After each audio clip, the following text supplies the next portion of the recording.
오늘날 사람들은 다른 사람이 너에게 뭐라고 해도 신경 쓰지 마. 너는 너만의 길을 가라고 종종 말합니다.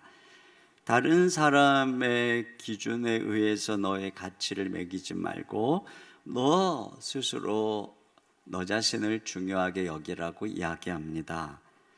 그런데 사실 그게 말은 쉬운데 실제로는 어려운 일이에요. 그리고 우리가 존경하는 사람으로부터 격려를 듣고 사랑하는 사람으로부터 칭찬을 들을 때 사실 우리는 우리 자신에 대해서 더 가치 있게 여기게 되잖아요. 그래서 많은 젊은이들이 나는 나다, 다른 사람의 말에 신경 쓰지 말자 그러면서도 정작 그들은 SNS에 매달려서 다른 사람들의 평가에 귀를 기울이고 또 자신의 스펙과 실력을 쌓아서 사람들에게 인정받으려고 애를 쓰잖아요. 이것이 지금 우리 대한민국의 현주소입니다. 그런 면에서 오늘 그 7절에 하나님께서 사람은 외모를 보거니와 이 말이 정말 현실이에요. 그 누구도 외모를 보는 이 사람들은 외모를 보거니와 여기서 자유하지 못합니다.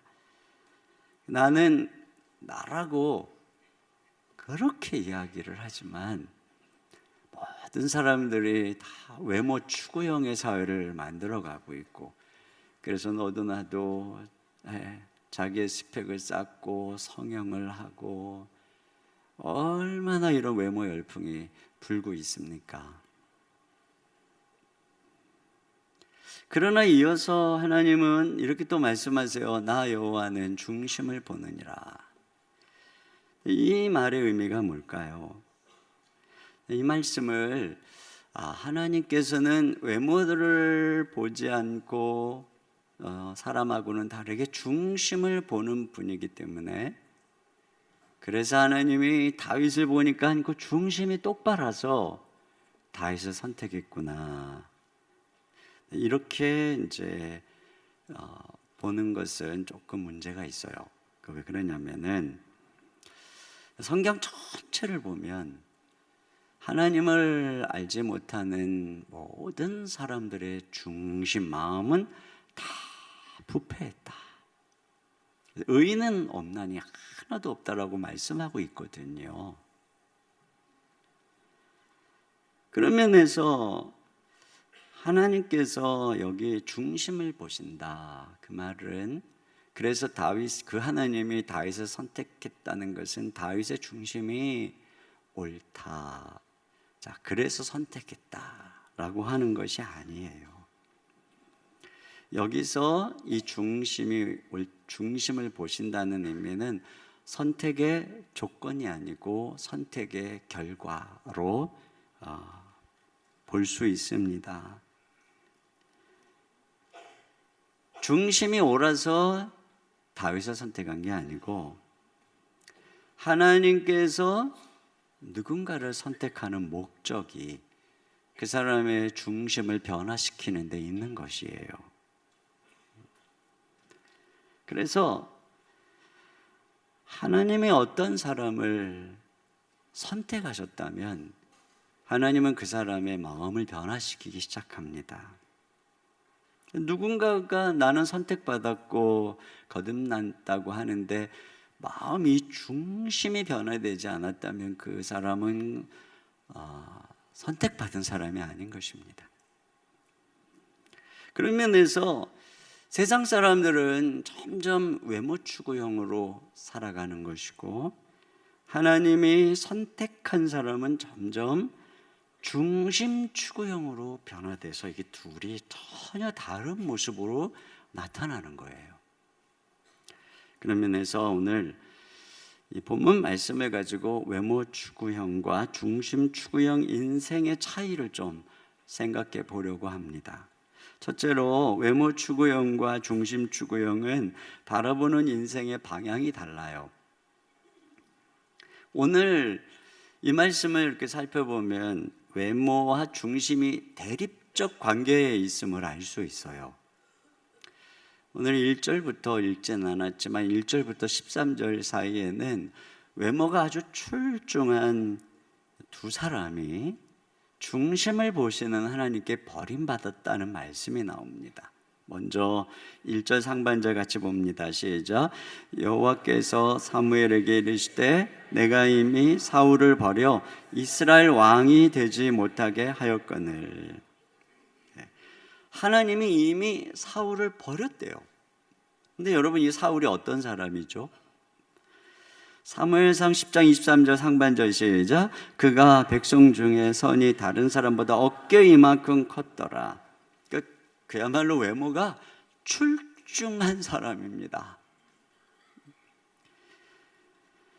그래서 그를 하나님의 왕으로 선택을 했고, 백성들도 우리 정말 사울 초대왕 멋지게 생각을 했는데, 처음에는 겸손한 듯 하더니 조금씩 본인에게 권력이 주어지자 교만해지기 시작했고, 선지자 사무엘 대신에 제사를 드리기도 하고 하나님께서 주신 말씀대로 행하지 않았어요. 결국 하나님께서 그를 버리세요. 중심을 보시는 하나님께서 사울이 마음이 교만한 것을 보셨죠. 그래서 이제 이새의 아들들 중에서 왕을 세우려고 사무엘을 보냈죠. 그래가지고 아들들이 쭉 나오는데 첫째 엘리압을 보자마자 이 사람이 바로 하나님이 선택한 사람이야 라고 생각을 했어요. 그러자 하나님이 또 이렇게 말씀하세요. 7절 시작.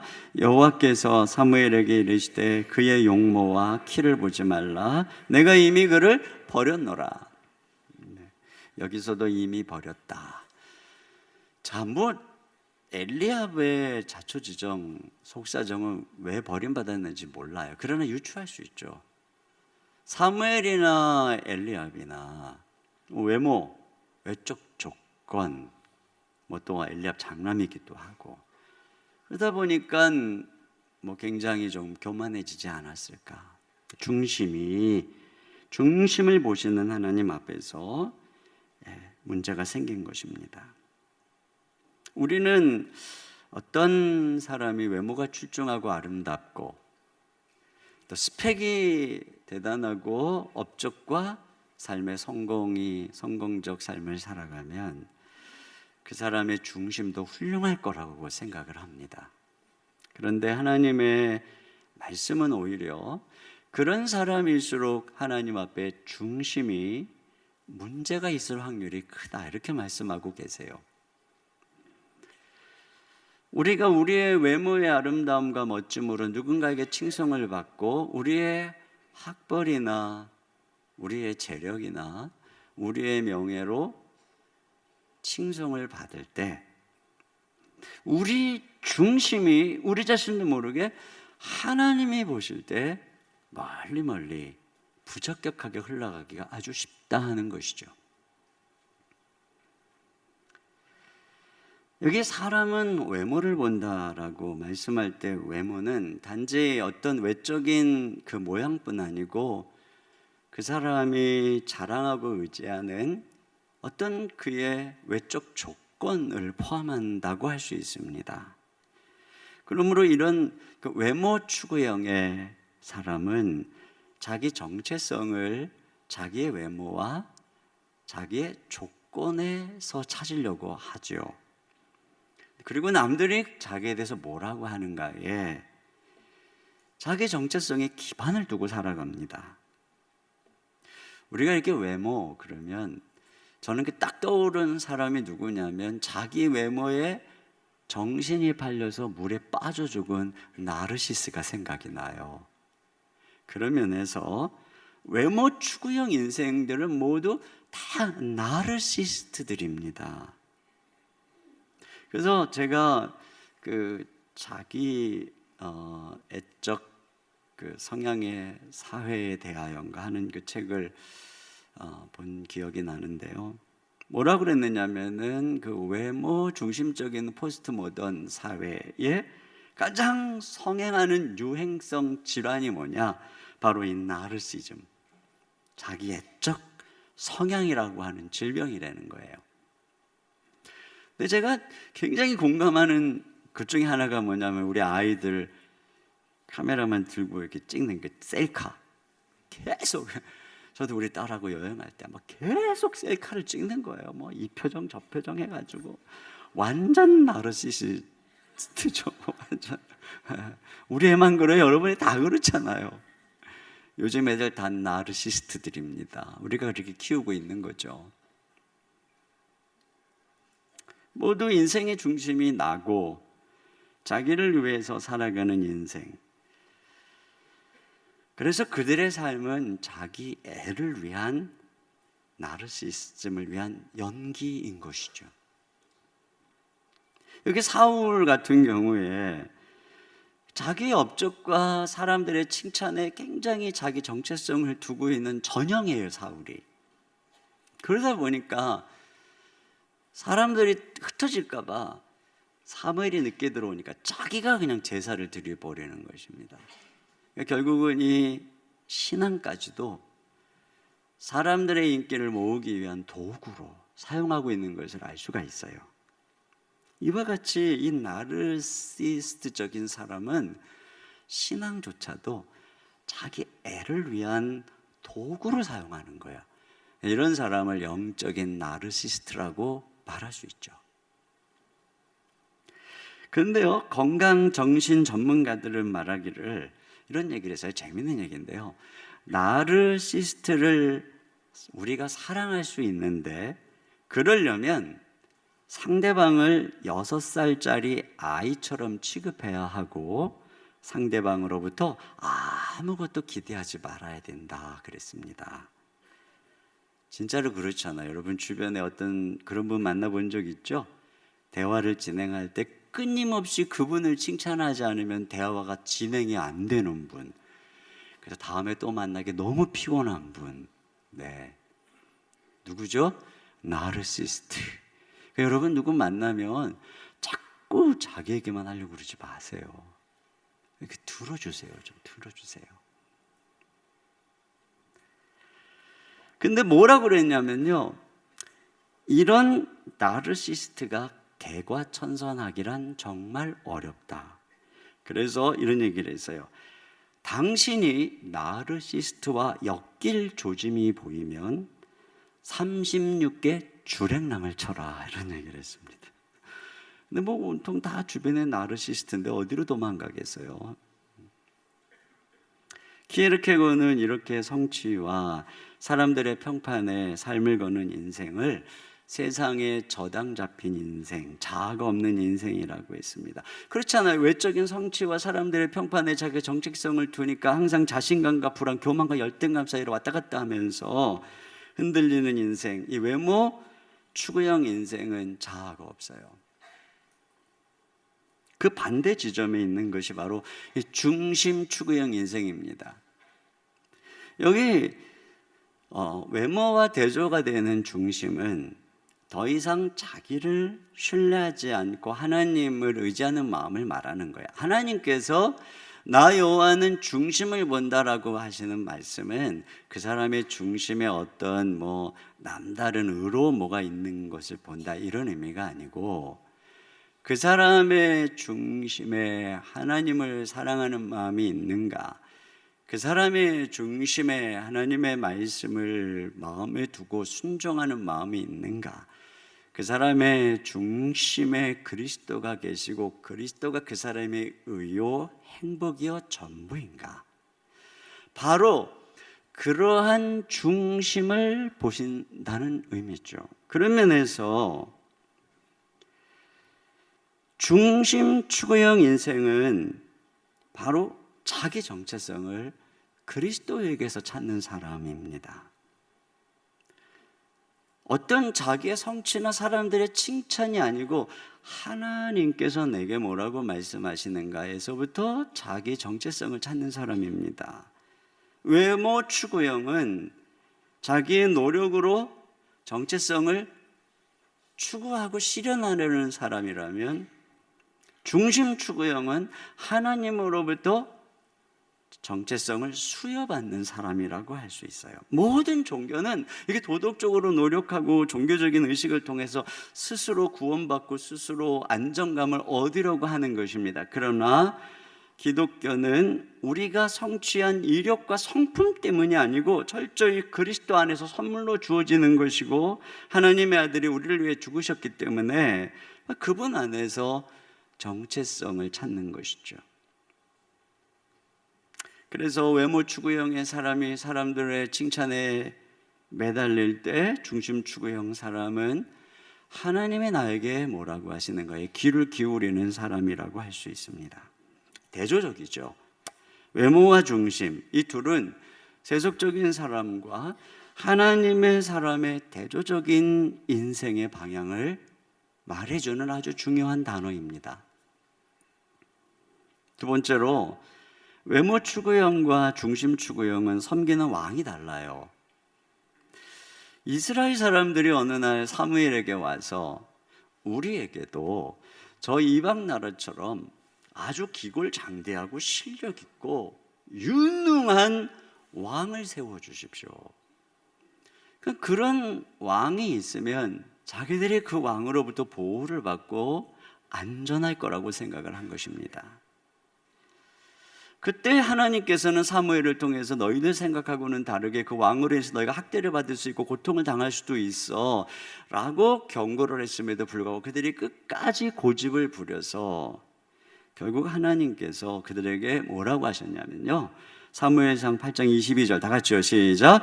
그들의 말을 들어 왕을 세우라 하시니. 그래서 그들의 요구대로, 끈질긴 요구대로 세워주신 왕이, 그들이 원하는 스타일의 왕이 바로 누구냐? 사울이었던 것입니다. 큰 키와 출중한 그런 사람을 지도자로 하나님이 세워주신 거예요.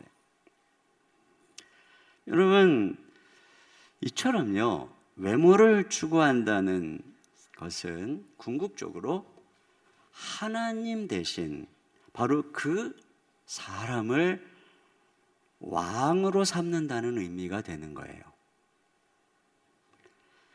우리가 누군가의 외모, 외적 조건에 그렇게 민감한 이유는 하나님이 아니라 바로 그 외모와 그 조건을 가진 그 사람이 나를 행복하게 해줄 거라고 믿기 때문이죠. 마음에 그런 우상이 있는 것입니다. 하나님 대신에 나를 만족시켜 줄 수 있다고 하는 게 우상이거든요.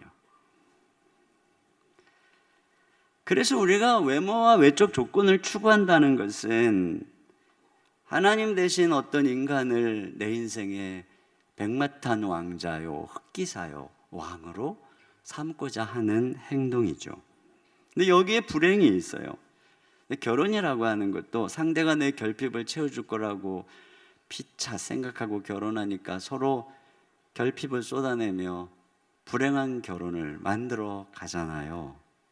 그러나 실제적으로 결혼이라고 하는 것은 예수 그리스도 안에만 참된 행복이 있음을 아는 행복한 남녀가 내가 사랑하는 상대의 종이 되기 위해서, 섬기기 위해서 하는 게 결혼이잖아요.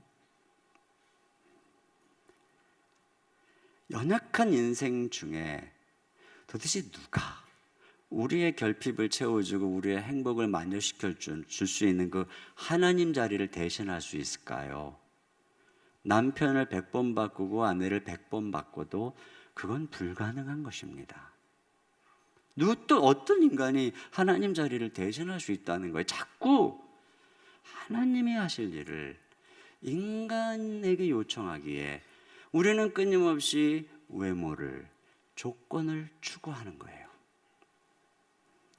그런데 하나님께서 그렇게 경고했는데도 불구하고 그들이 끊임없이 그래도 왕을 달라고 하니까 하나님께서 결국은 사울을 허락하셨고, 그 사울로 인해서 이스라엘 백성들이 얼마나 극심한 고통을 당했는지 우리는 성경을 통해서 잘 알고 있습니다. 여러분, 이처럼 하나님이 경고했음에도 불구하고 끝까지 구하면, 하나님 그래도 저는 절대로 외모는 포기 못해요. 하나님 저는 그래도 절대로 학력은 포기 못해요. 하나님 저는 절대로 아파트 한 채 그리고 외제차 2대 정도 있지 않은 사람은 저는 절대로 그렇지 않은 사람하고 만날 수 없어요. 그렇게 막 금식하면서 끝까지 우기면 하나님이 주십니다. 그러나 이제 그 길이 행복의 길인지는 잘 모르겠어요. 결국은 고통을 통해서 어떤 인간도, 어떤 조건을 가진 인간도 정말 내 인생의 행복이 될 수 없다는 사실을 뼈저리게 깨닫게 하시는 것, 이것이 바로 허용적 섭리라고 하는 것이죠. 그래서 여러분, 우리 삶에 하나님이 그렇게 달라고 그러는데 안 주신 거예요. 그게 은혜예요. 정말 은혜예요. 저도 올리비아 헬세이 같은 아내를 달라고 기도했는데 그거 안 만난 게 진짜 다행이에요. 얼마나 다행인지 모르겠어요.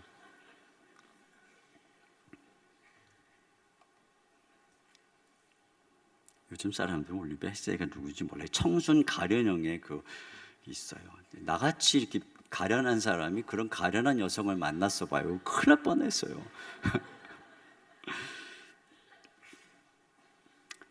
자, 그래서 하나님께서 사울을 버렸잖아요. 이제 이미 버렸다. 그리고 새로운 그 왕을 세우고자 사무엘을 이새의 아들들에게 보냈잖아요. 근데 정말 재밌는 게 사무엘이 엘리압을 보자마자 용모와 신장을 보고 이 사람이다 또 그랬다는 것 아닙니까? 아니, 지금 자기가 지금 사울 때문에 그렇게 고통을 당하고 지금 슬픔 속에서 기도하고 있는 상황에서 또다시 엘리압을 그 외모를 보고 이 사람이다. 이것을 보면 사람은 외모를 본다는 말이 맞는 것 같아요. 여러분, 여기서 우리는 이게 이제 어쩔 수 없는 우리들의 그 삶이기 때문에 사무엘 선지자도 그렇고 사람 외모를 보는구나, 우리 남편 우리 아내도 외모를 보는구나, 이거 인정해야 돼요. 이게 사람이거든요. 근데 자꾸 막 중심만 보라고 그러고 그냥 외모는 막 전혀 신경 안 쓰고 그러면 좀 곤란합니다. 왜냐하면 우리는 다 사람하고 사는 거거든요. 우리가 하나님하고 살게 하는 게 아니에요. 여러분이 하나님하고 천사들하고만 산다면요 뭐 괜찮겠지만 우리는 사람하고 살잖아요.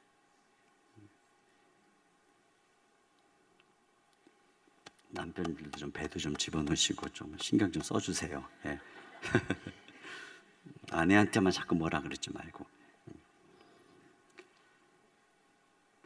자, 그러기 때문에 이런 그 사무엘에게 하나님께서 오늘 정말 파격적인 하나님의 방법을 통해서 기름 붓게 하심으로 외모를 추구하는 인간과 너무 대조적인 하나님의 방법을 보여주고 계세요. 이게 누구냐? 7명의 아들 다 아니라는 거예요. 그리고 아들이 더 없냐 그랬더니 막내가 있는데 8째 양치러 나갔다고. 지금 이 8째는 부모가 초대도 안 했어요. 야, 오늘 형들 중요한 일이 있으니까 너 형들 대신 양 좀 치고 있어.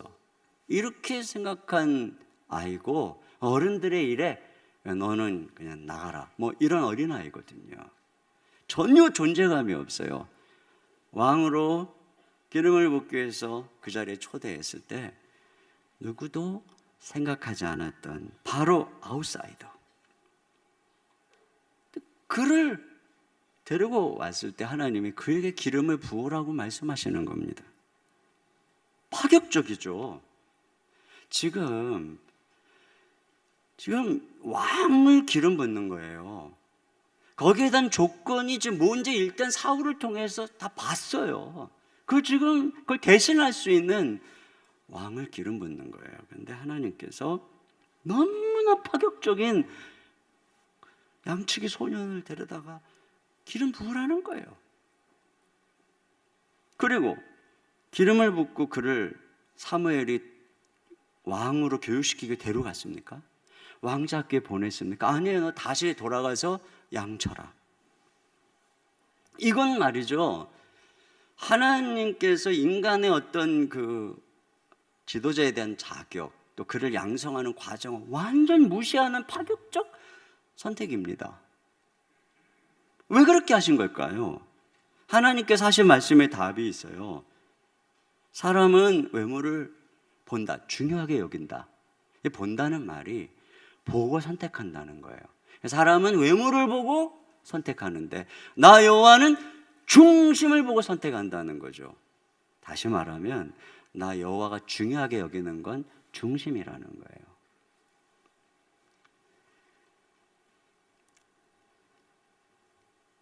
다시 반복합니다. 다윗의 중심이 훌륭하다 이런 뜻이 아니라 내가 선택하는 왕에게 있어서 가장 핵심적 자질은 중심이기 때문에 나는 이런 사람을 선택했다는 거예요. 앞에서 이미 살펴본 것처럼 외적으로 가진 게 많은 사람, 그들이 어떻게 중심이 교만해서 하나님께 버림받는지, 하나님이 그를 선택해서 성령으로 기름 부으시고 새 마음을 주셨음에도 불구하고 그가 그 교만한 그가 어떻게 하나님의 말씀을 버렸는지 보셨거든요. 그래서 하나님께서 아무것도 내세울 수 없는 소년, 외적으로 자랑할 것이 없는 가난한 집안 동네에 존재감 없는 여덟째, 그야말로 하나님만 의지하기에 적격이고 어려서부터 하나님의 은혜로 양육하기에 적격인 이 소년, 그를 무슨 명문학교도 아니고 들판으로 오직 성령으로 감동해서 보내서 그곳에서 하나님만 의지하도록 빚어 가신 거예요. 그러다 어느 날 골리앗을 이기고 일약 스타가 되었지만 곧바로 사울에 의해서 도망자 신세가 돼 10여 년 동안 사망과 나 사이는 한 걸음이라고 하는 벼랑 끝을 거닐면서 하나님만 중심에서 의뢰하는 인생으로 빚어주시죠. 바로 그렇게 중심에 하나님을 둔 이 다윗이 왕이 되었을 때 그는 평생 밧세바의 일 외에는 하나님 앞에 범죄한 일이 없어요. 죽을 때까지 밧세바의 일 외에는. 그 때문에 호되게, 그것도 엄청 호되게 혼나고 평생 죽을 때까지 중심에 하나님의 말씀과 하나님의 뜻을 거절한 적이 없어요. 이 다윗을 통해서 하나님이 그 나라를 통치했고 이스라엘이 통일이 되었고 태평성대를 이루게 되었어요. 그 왕 안에서 외적인 자격을 가진 그 거대한, 남들하고 비교할 때 손색이 없는 그런 위대한 스스로 왕이 되려고 하는 그런 어떤 사람이 아니라 이 초라하지만 중심이 하나님 앞에 바른 바로 그 다윗 그 한 사람에 의해서 모든 백성들은 진정한 왕이신 하나님으로 말미암아 참된 부여와 복을 누리는 놀라운 은혜를 경험했다는 것이죠.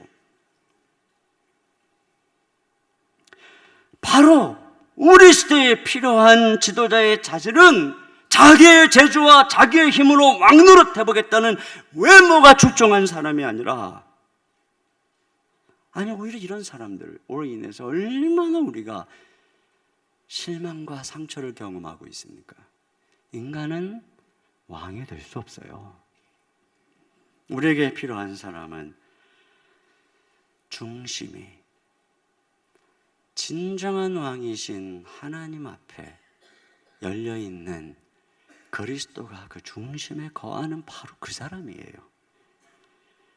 사람들은 얼마나 명문학교를 나오고 업적을 쌓고 엘리트 코스를 밟았는지를 가지고 지도자의 자질을 판단하지만 하나님은 그 사람이 어려서부터 얼마나 깊게 중심이 연단되어 하나님 앞에 형성되어 있는지, 그런 중심이라고 하는 게, 나는 어려서부터 이런 집안에서 태어나서 선천적으로 좋은 마음을 가졌다, 그가 아니라고 그랬잖아요. 거짓말이에요. 그 모든 것은 다 하나님의 은혜에 의해서 빚어지고 자라고 연단되어서 보석같이 우리에게 형성되는 거예요. 바로 그 사람을 하나님이 기다리는 것이죠. 그래서 사울처럼 반짝했다가 조금 유명해지고 권력이 집중되니까 변질되는 인생이 아니라, 이렇게 다윗을 높이고 거부가 되게 하고 영광이 쇠하지 않게 했음에도 불구하고 죽을 때까지 중심이 변하지 않는 인생, 이게 바로 하나님의 방법이라는 거죠. 근데 그래도 사람들이 그래도 자꾸 우리 인생은 외모에, 중심보다는 자꾸 외적인 것에 팔려있는 우리들을 위해서 하나님이 이 시대에 이 다윗의 완성이신, 다윗의 자손으로 오신 예수 그리스도를 보내주신 것입니다. 그분이 어떤 분이신가요?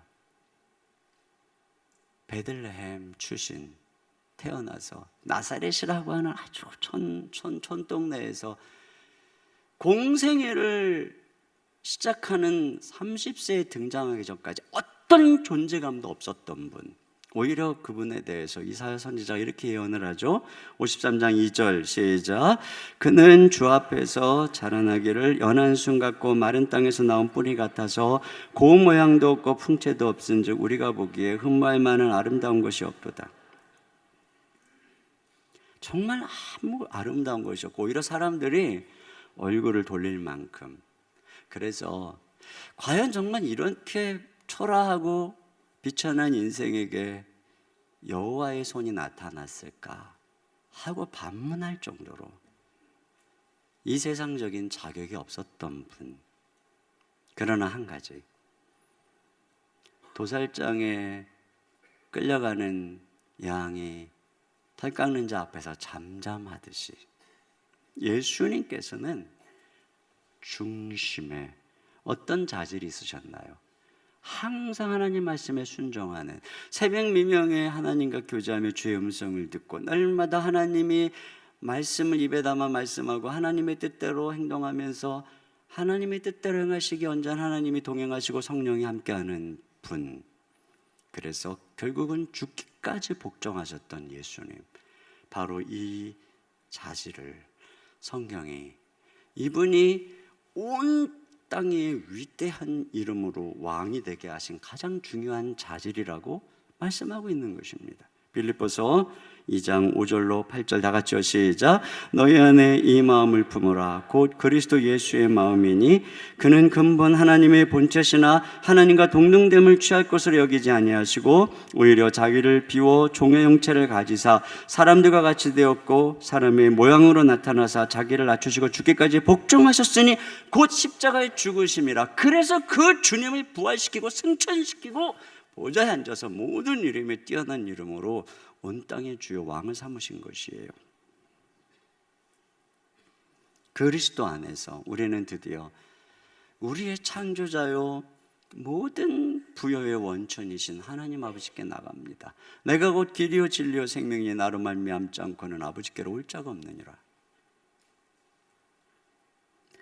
그리고 우리가 이렇게 가장 초라하고 가장 치욕적인 죽음의 길을 갔지만 그분이 영광스러운 온 땅의 주가 되신 바로 그 주님을 너희가 주로 섬기고 있다면 너희는 절대로 사람을 외모로 판단하는 사람이 될 수가 없다는 게 성경의 선언입니다.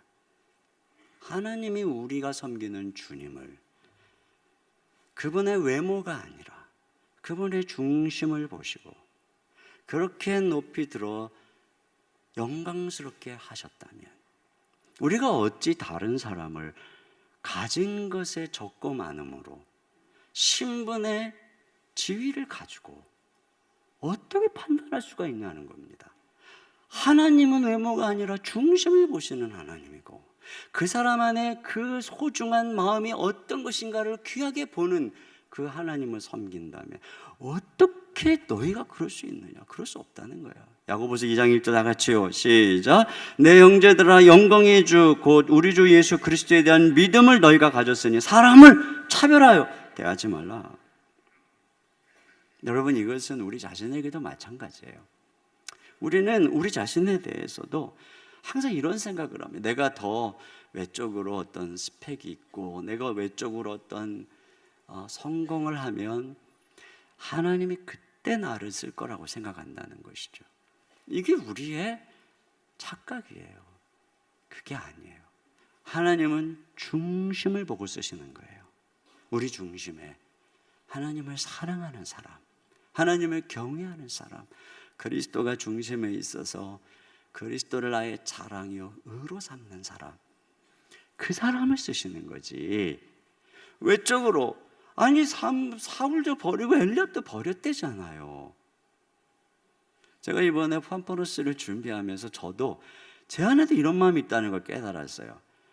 그냥 팀켈러 목사님 오시고 외국에서 20번이나 막 오시는데 내가 영어도 잘 못하고 막 그분하고 계속 밥도 먹어야 되고 진짜 막 집회를 앞에 두고요 준비하는데 밥맛이 없더라고요. 다른 것 때문에 영어 때문에 밥맛이 없는 거예요. 제가 막 영어 때문에 결심했어요. 이제부터 영어 공부 열심히 해야 되겠다. 진짜 결심 많이 했어요. 근데 뭐 하나님이 영어 잘하냐 못하냐 갖고 사람 쓰는 거 아니더라고요. 제가 이렇게 보니까 좀 필이 불편하기는 했는데 또 그 1500명 교육자들 앞에서 내가 누구간데 가서 그분들을 이렇게 이 모임을 이끌어가나 이런 거는 그냥 유명한 초대교회 목사님들이나 하는 거지 막 이런 생각.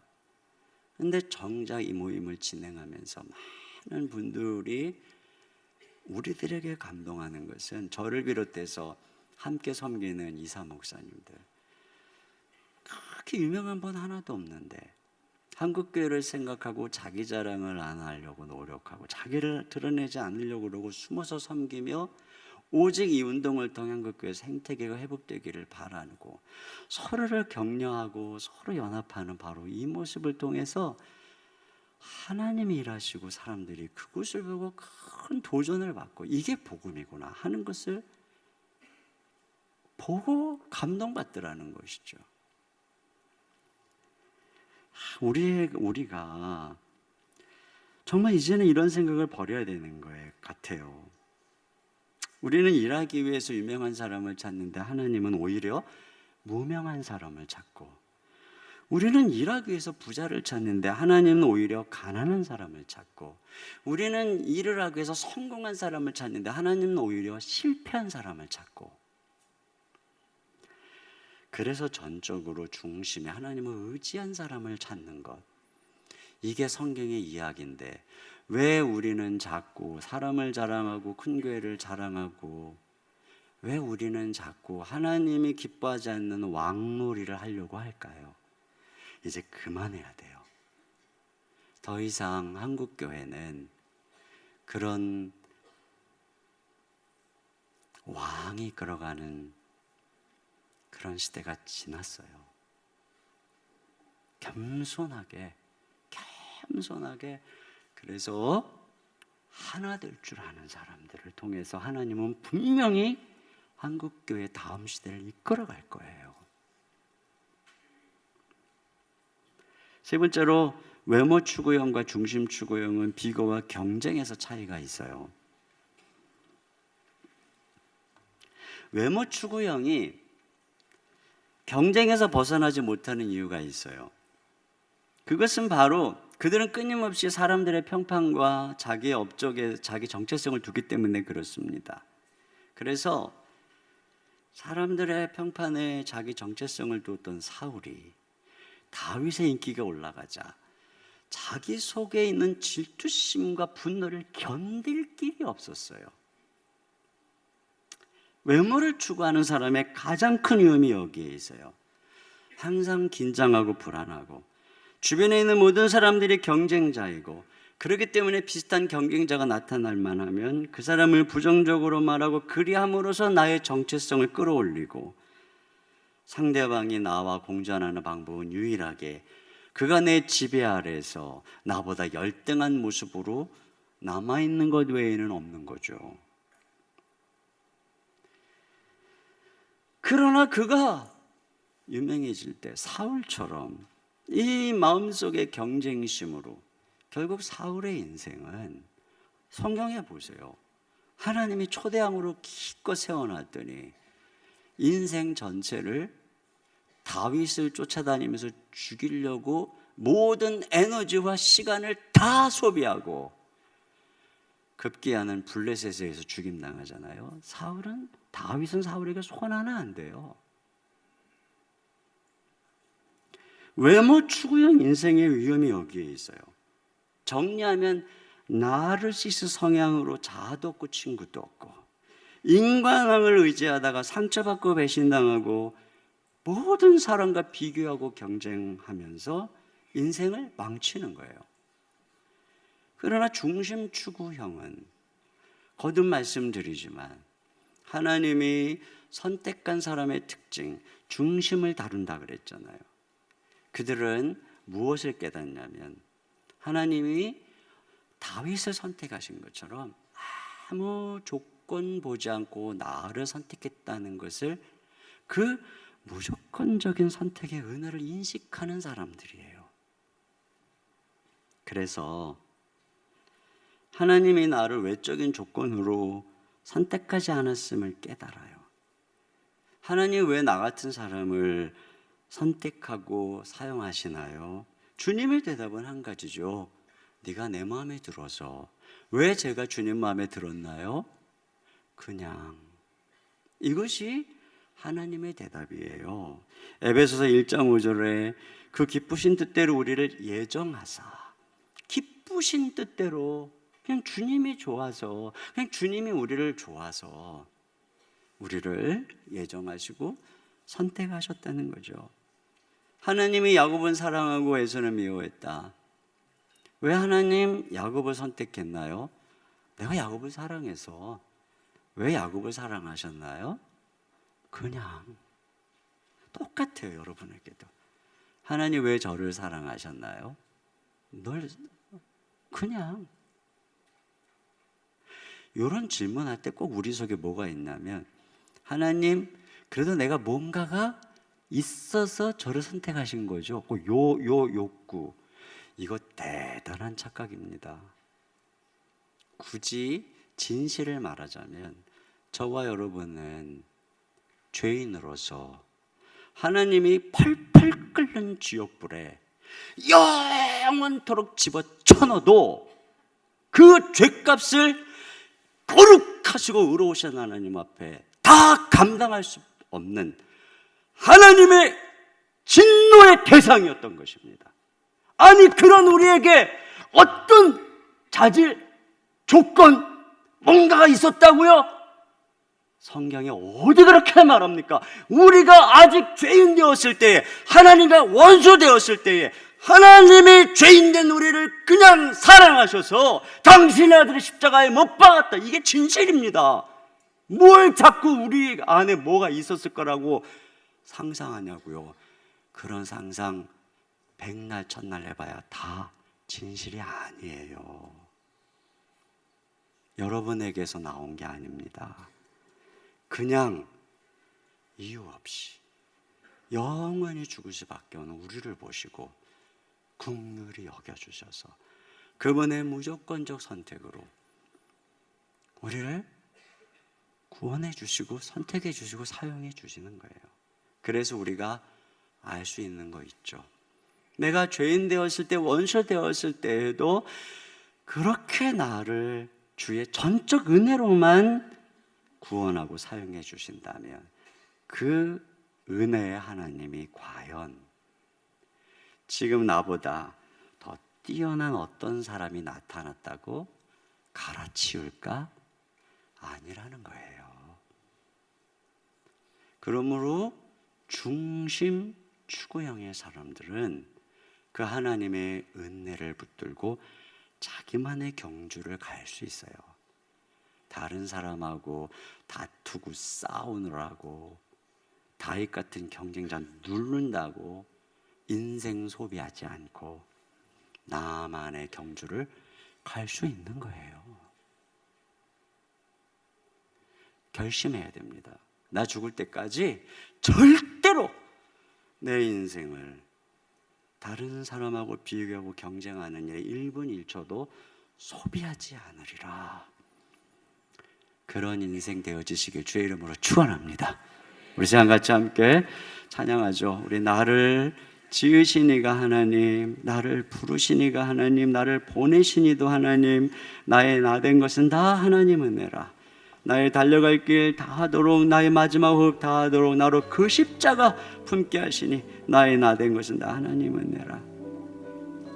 우리 시간 우리를 이끌어 주시는 하나님의 은혜, 우리 그 주의 은혜, 오직 하나님 우리 주 예수 그리스도 그분을 바라보면서 함께 찬양 드리겠습니다.